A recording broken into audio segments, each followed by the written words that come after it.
Chairman Pakistan Tehreek-e-Insaf (PTI) से barrister Gohar Ali Khan ने कहा है कि इलेक्शन कमीशन के आर-इवज़ से मुताल्लिक नोटिफिकेशन से इलेक्शन मुलतवी होने का खदशा है।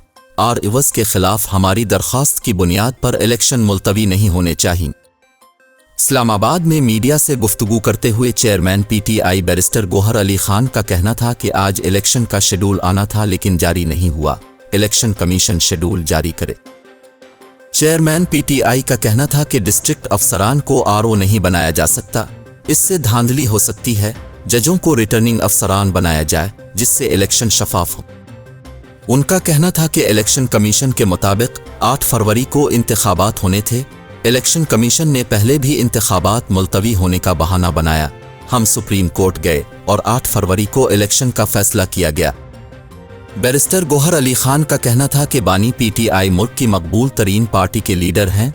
सिविलियन का फौजी अदालतों में ट्रायल नहीं हो सकता। किसी भी सिविलियन का ट्रायल मिलिट्री कोर्ट में नहीं होना चाहिए।